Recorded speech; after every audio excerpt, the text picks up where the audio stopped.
Oke.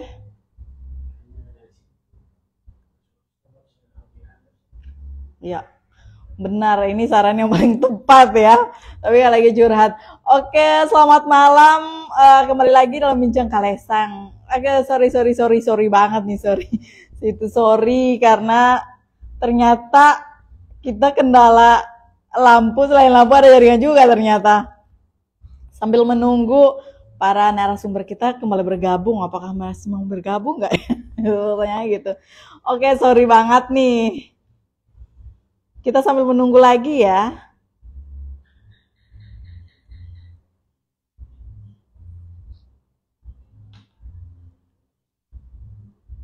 Oke, Pak Angga, aku undang dulu. Waduh, ini parah banget nih.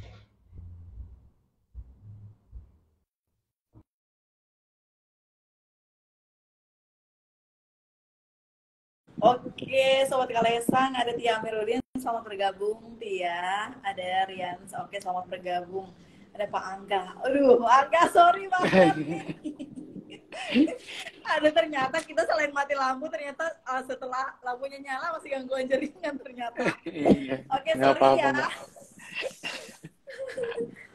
Oke, kita sambil menunggu lagi nih. Aduh, memang kalau kendala udah pakai IT tapi jaringannya masih kayak gini emang parah juga ya. Kayaknya harus bisa face to face aja deh kayaknya. Kita sambil nunggu. Iya. Kita sambil nunggu, kita sambil ngobrol aja ya. Kita kan ngobrol santai. Iya, boleh. Nggak yang serius-serius gitu. Serius tapi santai gitu ya. Oke, Pak Angga. Dari Bank Indonesia sendiri masih sekarang punya program UMKM ya yang lagi di approve lagi ya. Sekarang lagi gencar-gencarnya Bank Indonesia lagi dukung UMKM gitu ya. Iya, betul Mbak. Kita ada beberapa program sebenarnya, cuma yang sekarang ini sedang berjalan itu namanya Serumbi. Jadi kami membuka pendaftaran bagi UMKM yang ingin menjadi binaan Bank Indonesia lah. Nah, itu sebenarnya kemarin sudah dimulai dari bulan Februari dan saat ini sih sudah apa namanya sudah selesai proses kurasinya. Jadi kami bekerja sama dengan pihak ketiga melakukan semacam penilaian lah. Kira-kira UMKM apa yang bisa didorong untuk bisa menjadi lebih baik lagi. Mulai dari sisi produksinya, dari sisi marketingnya dan lain-lain. Nah, jadi setelah mereka melalui proses kurasi itu akan kami bina sampai dengan pertengahan tahun, terus nanti kami coba pantau, Mbak, perkembangan usahanya bagaimana nih selama setahun ke depan. Jadi seperti itu, Mbak. Oke, Mas Angga, kalau untuk bisa lolos kurasi, itu apa yang jadi ketentuannya untuk para UMKM ini bisa, karena nggak semua UMKM bisa lolos kurasi ya? Iya, indikatornya betul. Apa gitu? Kita untuk penilaian sih ada banyak hal ya yang kita lihat, Mbak ya.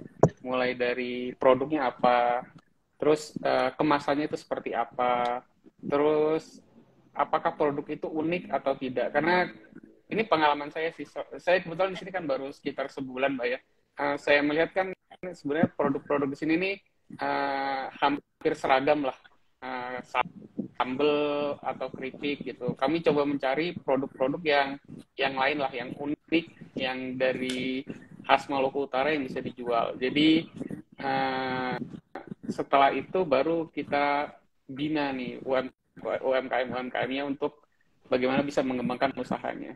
Jadi banyak faktor sih Mbak yang dilakukan penilaian, termasuk dari individunya juga sendiri kami menilai gimana sih daya juangnya nih orang konsisten nggak gitu ya? Konsisten atau tidak gitu Mbak.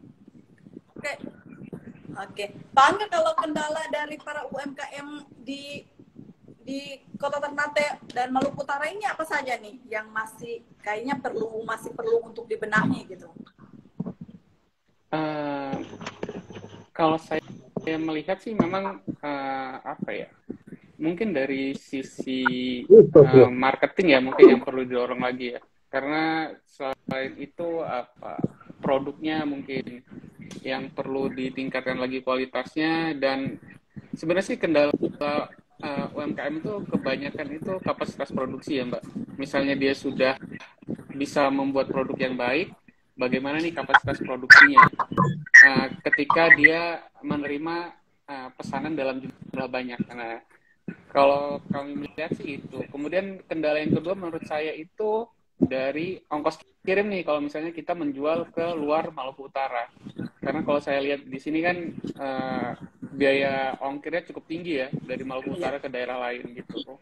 Mungkin itu sih Mbak kendala-kendala yang sering ditemui di lapangan ya. Oke.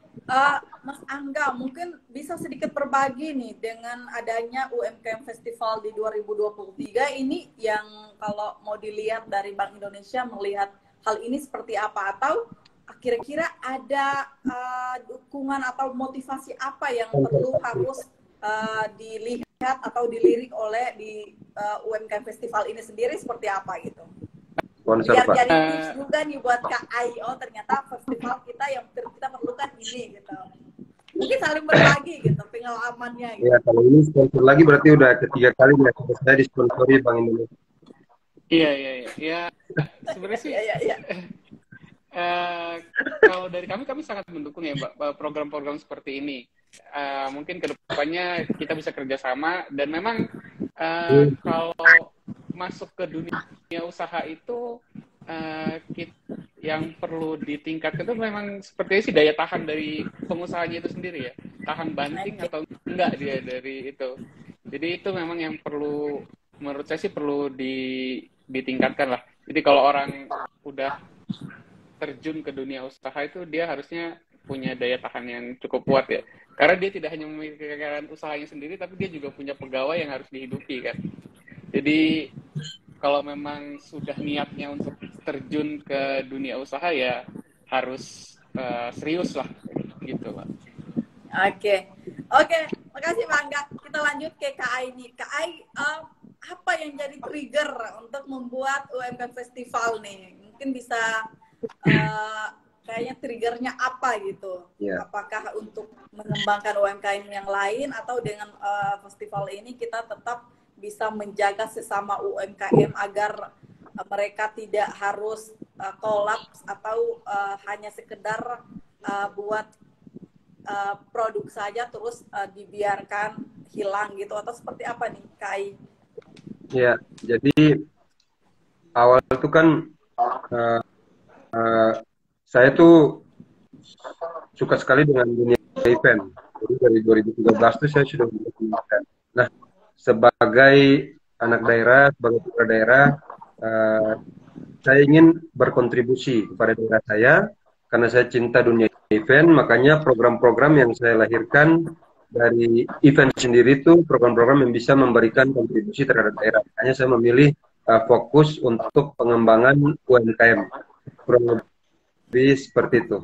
Jadi dari 2014 saya memulai dari talk show Startup Planner sampai saat ini saya komitmen dan konsisten untuk terus mengembangkan pelaku-pelaku usaha di Kota Tidore. Oke, jadi ini artinya membuka peluang ya bagi para pengusaha UMKM khususnya gitu ya? Iya. Ya. Karena kita banyak sekali memiliki kendala. Memberi sedikit, Kai, mungkin bisa jelaskan sedikit apa saja yang diperlukan para UMKM untuk mendaftar ke festival ini, atau ada nanti kalau di dalam ajang kan ada juara gitu ya? Nah, itu ada tips-tips khusus atau seperti apa yang mungkin nanti bisa diserap oleh para UMKM agar mereka juga ikut lomba untuk menangkan dalam event tersebut gitu. Untuk sejauh ini belum ditentukan ya kriteria dari penilaian di 2023 ini seperti apa. Mungkin ada perbedaan dengan 2021 karena ini sudah lumayan lengkap. Di 2023 ini di dalamnya ada talk show juga yang namanya Front Talks. Mungkin saya akan langsung umumkan saja. Saya kasih dulu saja karena memang belum kontrak, tapi secara komunikasi itu sudah tuntas. Jadi di Sukurdoku UMKM Festival 2023 ini, kalau ada satu show guest star, dia entrepreneur dan stand up comedian. Oke. Oke. Wow. Yang kedua ada penyanyi cewek. Dia belum, maksudnya belum terlalu lama di dunia industri juga, cuman sudah cukup terdengar. Itu yang cewek, penyanyi cewek. Jadi ada dua gestar yang secara komunikasinya saya sudah tuntas. Tinggal di saja perkembangan. Tanggalnya juga insya Allah di tanggal 29 Juli. 29 Juli. Untuk lokasinya pengisian di Tidore, mungkin di Open Space. Terus grand finalnya itu di Bella Said, Ballroom Bella Said. Insya Allah. Di situ para kita khusus Tidore dan Ternate ya. Mohon maaf untuk daerah lain belum, karena kabupaten lain belum ya. Nanti iya, kalau belum. insya Allah kalau masih kita Semoga di tahun masih berikut. Suku Dofu masih buat event yang kayak berapa kali mungkin bisa 10 Iya. kabupaten kota Yang mudah-mudahan gitu di ya. 2024 kita udah bisa sampai ke 10 kabupaten kota lah. Wah, luar biasa nih kalau 10 kabupaten kota ya. Pasti Tergantung dapat Bank sponsor Indonesia lah aja. dari Bank Indonesia. KAI untuk sejauh ini sudah ada sponsor belum nih KAI? Karena memang KAI memang Sponsor harus sponsor nih. Kita masih juga dalam komunikasi. sponsor ke KAI saat ini. Wah, luar biasa.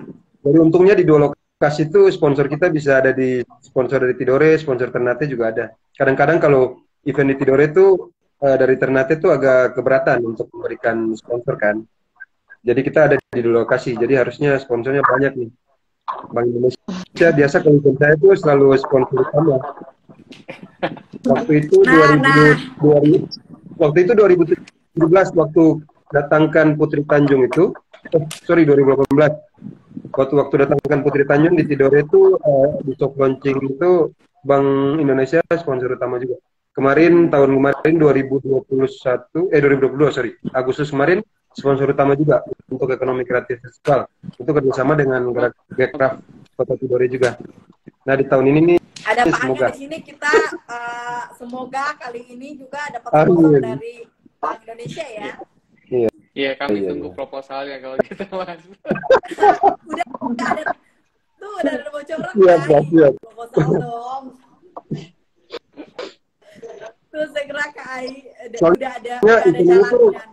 Kita berikan bantuan itu dana pendampingan, dana pembinaan itu kita berikan kepada juara UMKM itu menurut kita tepat sasaran karena kita melewati tahap seleksi kan, sama kayak tahun 2021 kemarin kita berikan ke juara 1 Kabong Cahaya, juara 2 Mauja Rental, juara 3 Legend House, juara favorit itu dari Meus Project Indonesia. Nah itu membuktikan bahwa sampai tahun ini tuh mereka masih konsisten dan terus berkembang. Artinya penilaian kita itu tidak salah. Apa yang kita berikan bantuan pembinaan kepada para pelaku usaha itu sampai sekarang mereka masih survive dan terus berkembang.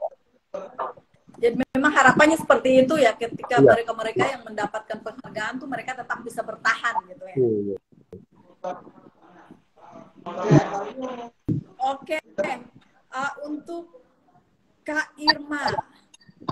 Kak Irma ini perempuan satu-satunya yang tergabung, mungkin banyak ya yang namun yang dalam perbincangan di Bincang Kalesang ini Kak Irma terpilih untuk bisa sekaligus bisa menyampaikan apa yang selama ini mungkin yang perlu dapat support system dari setiap festival maupun dari Bank Indonesia itu seperti apa, ataukah dari UMKM yang kendalanya mungkin soal, Kak Irma bisa jelaskan sedikit soal packaging, mungkin sejauh ini masih ada kendala seperti itu atau tidak nih? Oke. Ya, terima kasih. Pertama, tadi saya lupa menyapa Mas Ari dari BI untuk sekaligus kenalan. Untuk UMKM Kria Baharu sendiri, ini kemarin juga mengikuti kegiatan pelatihan serumbi yang diselenggarakan oleh Bank BI. Wah, oh ternyata ini salah satunya nih, Mas Angga yang lo di serumbi. Oke. Iya. Oh ya, wah. Jadi setelah tadi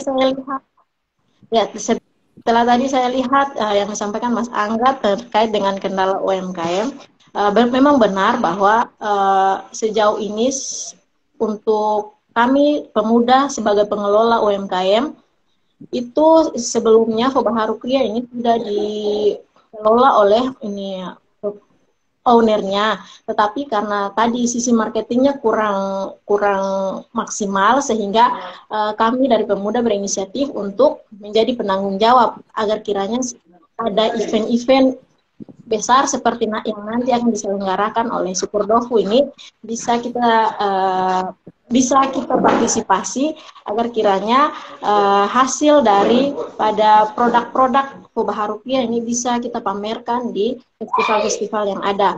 Kemudian yang kedua tadi juga disampaikan Mas Angga bahwa untuk penilaian nanti di Serumbi bahwa itu produk kemasan yang dilihat itu keunikannya. Saya rasa pada UMKM Fobaharu Kria itu unik Pak, karena kami bukan pada bidang makanan, tapi semua produk yang kami hasilkan itu berasal dari alam. Tidak satupun, tidak ada plastik yang tercampur di dalamnya, semua berasal dari alam. Jadi mulai dari tali pengikatnya itu semuanya berasal dari alam. Jadi saya kira, iya packagingnya juga Kak. Selain kemasan untuk stempel namanya itu pakai kertas yang pastinya. Tapi selain itu semuanya berasal dari alam. Jadi saya rasa produk kami di Fobaharu Kria ini sangat unik dan bisa jadi perhatian bagi Mas Angga sendiri. Dan kemudian untuk Kak Ai untuk festival Sukurdofu ke depannya, saya kira bahwa semoga Fobaharu Kria bisa mendapatkan kesempatan dan bisa bergabung dalam Sukurdofu Festival nanti. Amin. Oke, nah didengar langsung Harus sama juara. CEO Sun Entertainment, Kai dengar sendiri langsung nih. Semoga ini dari Kak Ima ini bisa lolos ya. Amin. Kak Ima, ini ada pertanyaan untuk Dalam kuat. UMKM. Iya. Oke, ada pertanyaan dari Tia Amiruddin untuk UMKM Kria Fobaharu sendiri sudah berapa banyak produk yang dihasilkan? Nah, ini udah berapa banyak produk nih? Biar nanti Kak Ai, oh ya udah ini yang kemarin ya ketemu ya. Kau bisa jelaskan udah berapa banyak produk? Produk sudah sangat banyak Kak, untuk produk kami sudah sangat banyak, sampai kami memberanikan diri untuk tampil di event nasional Seil Tidore kemarin. Bahkan produk kami kemarin dibawa pulang oleh Bapak Menteri Sandiaga Uno dan Pak Luhut kemarin. Pada saat kunjungan ke Seil Tidore kemarin itu produk kami diambil oleh mereka karena kebetulan UMKM Kria Fobaharu Kria ini juga termasuk dalam salah satu bimbingan dari Bank BRI, kemudian juga dengan Gcraft Kota Tidore Kepulauan. Jadi terkait dengan produk, kalau misalnya Kakak Tia ingin, bisa kontak saja biar kami siapkan produknya. Seperti itu. Oke, jadi pelayanannya via online juga ya? Ya, via online. Oke, emang kalau pengusaha sekarang udah pikir banyak cara untuk sistem pemasaran ya, Bang Angga ya? Iya, betul. Karena apa ya? Percuma itu kalau produknya sudah oke, tapi cara memasarkannya itu tidak baik, ya akhirnya kan nggak banyak orang yang tahu juga gitu. Jadi memang marketing itu salah satu faktor yang utama lah ketika kita mempunyai suatu produk ya.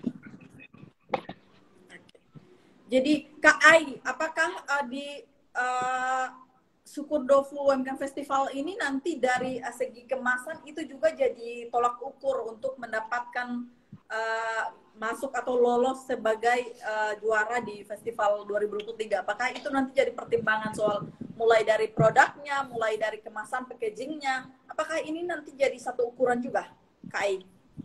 Iya, betul sekali. Itu jadi sudah pasti ya, packaging kemasan itu sudah pasti jadi salah satu kriteria lah. Maksudnya jadi salah satu penilaian, jadi salah satu pertimbangan. Tapi sekedar informasi saja, kemarin tuh di 2021 tuh banyak produk-produk yang bagus tapi tidak lolos ke grand final. Karena penyebabnya itu adalah karena ini kompetisi bisnis, jadi mereka kayak dari Toko waktu itu bagus tuh, dari Toko, dari mana. Mereka tidak mampu mempresentasikan ide bisnisnya, bisnis plan-nya, karena ini kompetisi. Jadi kalau misalkan saran saja kalau teman-teman yang punya produk yang memang fokus di produksi, lemahnya di marketing dan lain-lain, bisa hire aja atau bisa kolaborasi atau kerjasama dengan misalkan yang punya nih ibu-ibu biar fokus di produksi, anak-anak muda yang paham yang upload teknologi ya dia bisa fokus pada pemasaran belajar gitu. Karena kemarin tuh banyak Pemasaran ya produk yang gitu ya. bagus, ya banyak produk yang bagus tapi tidak lolos ke final karena faktor itu dia tidak mampu mempresentasikan bisnis plan-nya, ide bisnisnya. Oke. Nah, jadi ini sudah ada banyak bocoran nih dari para UMKM yang udah bergabung. Kalau mau bergabung ke festival UMKM 2023, nih udah ada tips-tips yang harus diikuti setidaknya gitu ya. Kalau pengen lolos, oh ternyata tipsnya kayak gini kalau kita mau lolos. Nah, ini berarti dari Kak Irma udah mulai dapat clue-nya nih, ya. Seperti itu ya. Biar lebih memudahkan gitu. Biar kalau orang dalam tidak sulit untuk masuk ke juara gitu, juara festival gitu ya. Iya. Saya lebih bersemangat. Semangat. Oke, Kak Ai, udah bersemangat nih Kak Ai. Segera, Kak Ai bisa kemarin tuh 50 peserta. Yang bukanya kapan? Yang daftar kemarin 50 peserta. Yang udah terdaftar? Yang kemarin yang 2021 tuh yang daftar tuh 50 peserta khusus Tidore. Peserta. Jadi harapannya kalau 2 kota dari Ternate Tidore lebih banyak lagi ya gitu ya. Iya, kita seleksi berkas dulu, nanti yang lolos ke 20 besar kita turun survei langsung ke tempat-tempat usahanya. Pastikan bahwa usaha mereka ada. Setelah itu langsung mereka presentasi di semifinal, baru diumumkan yang lolos ke grand final yang 10 besar. Setelah itu baru sesi tanya jawab dan lain-lain, baru diumumkan yang juara. Langsung diberikan uang pembinaannya. Oke. Jadi memang ini kalau kategori itu memang dia masih di seri sosial sih. Tidak ada batasan ya? Tidak ada batasan. Semua yang dikategorikan sebagai pelaku UMKM, dia bisa ikut. Tidak ada persyaratan. Ada berapa tahapan seleksi nih, Kak Ai? Jadi yang awalnya itu tahap seleksi proposal. Mereka kirim proposal. Nah mungkin semifinal itu di Tidore, di Open Space yang lolos ke 20 besar. Setelah itu diumumkan lagi 10 besar. 10 besar itu yang nanti akan dipresentasikan di mereka berkompetisi di Ternate di malam penganugerahan UMKM Maluku Utara. Oke, jadi ada tahapan-tahapan seleksi yang harus diikuti ya. Jadi Kak Irma bisa mengajak teman-teman UMKM yang ada di Tidore untuk segera bergabung. Di situ ada foto juga. Pendaftarannya kapan nih Kak Ai? Bukannya sejak kapan gitu? Pendaftaran akan diinfo segera mungkin. Kita masih dalam tahap koordinasi dan komunikasi dan beberapa pihak lagi. Kalau untuk tempat, insya Allah sudah. Untuk total hadiah belum ditentukan karena masih dalam tahap komunikasi. Untuk guest star tadi yang sudah diumumkan, mungkin teman-teman kalau tadi bisa jawab di kolom komentar.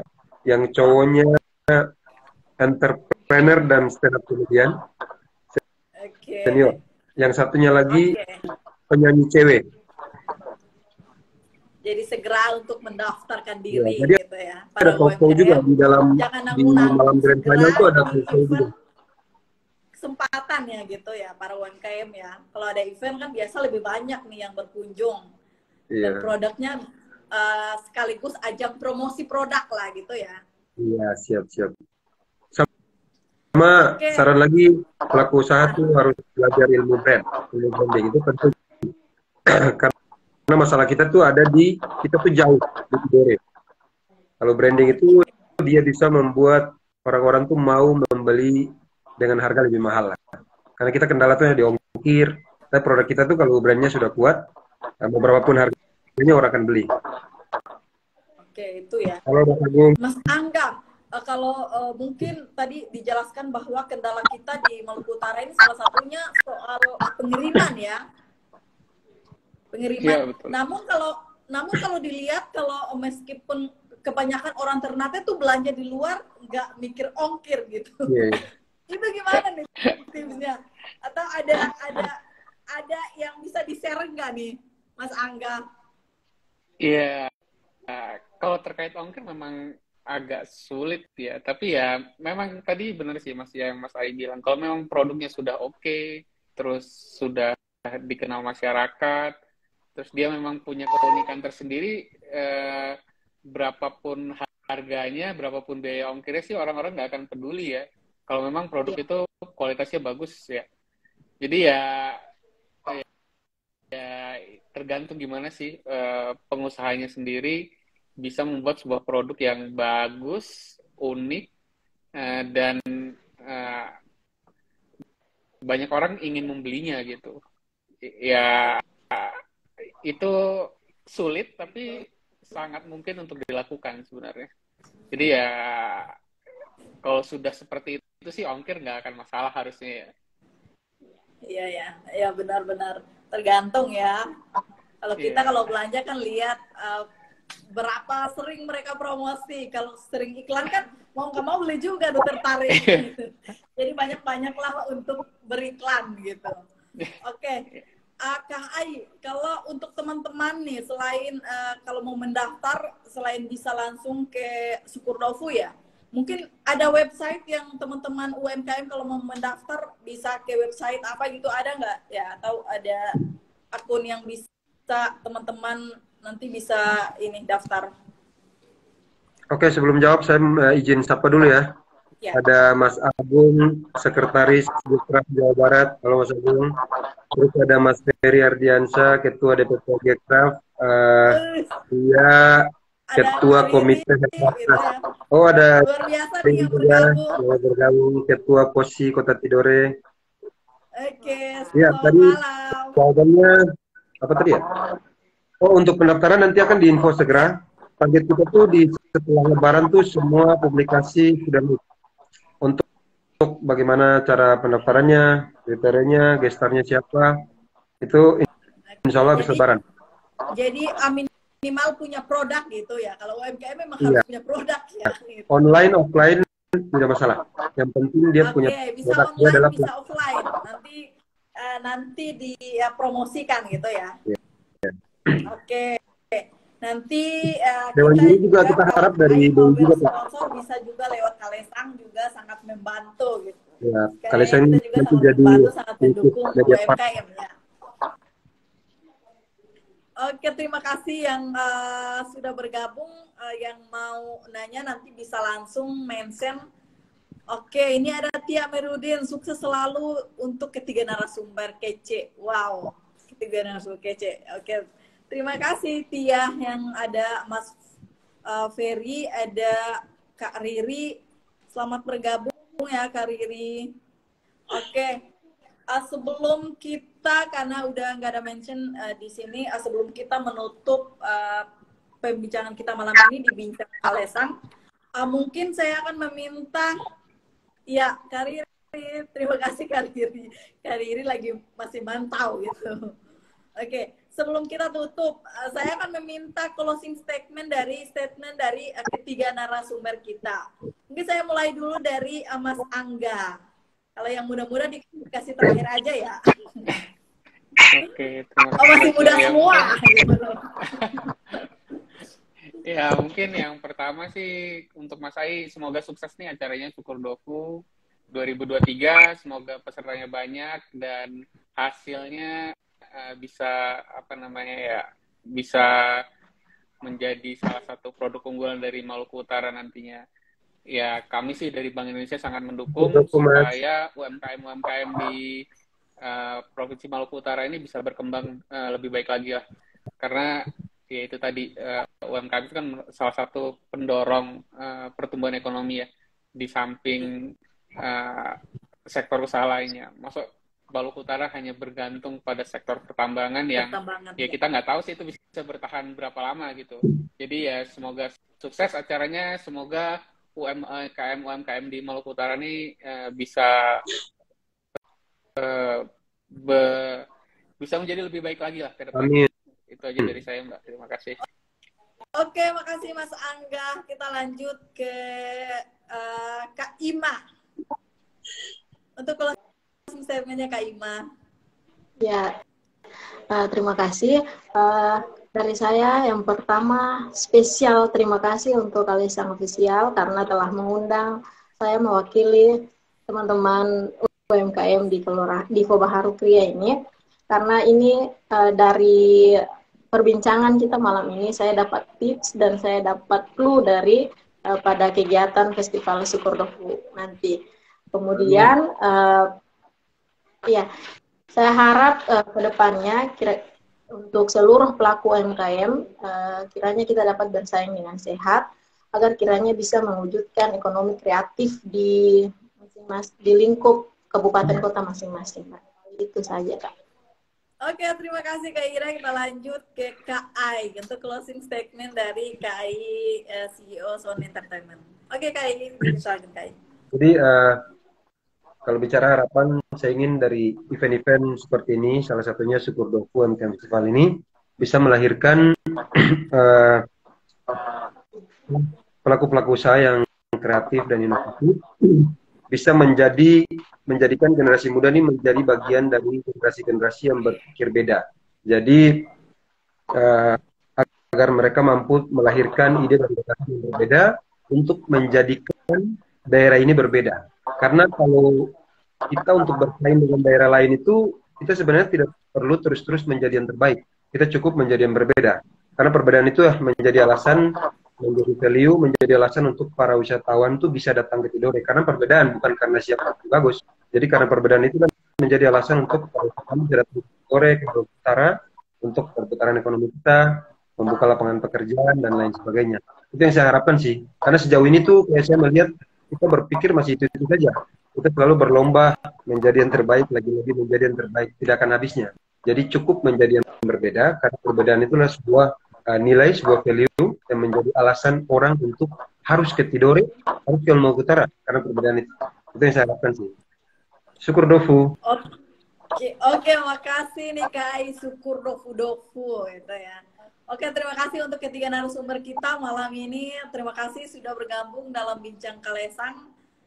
Untuk Sobat Kalesang yang sudah bergabung, tetap mengikuti atau tetap follow Kalesang Official karena setiap minggu kita ada 2 kali melakukan Bincang Kalesang dan juga Kalesang Kampung. Kita akan membahas terkait dengan Maluku Utara untuk ke depan. Oke, terima kasih untuk ketiga narasumber yang udah bersedia di Bincang Kalesang ya. Meski kita bolak-balik 3 kali bolak-balik gitu. Oke, terima kasih Kak Ai. Oke, sudah. Terima kasih sudah bergabung. Kami ucapkan terima kasih ya. Ya, terima kasih Mbak Jaka, Mas Ai, Mbak Ima. Ya, makasih Mas. Semoga sukses acaranya. Amin. Amin.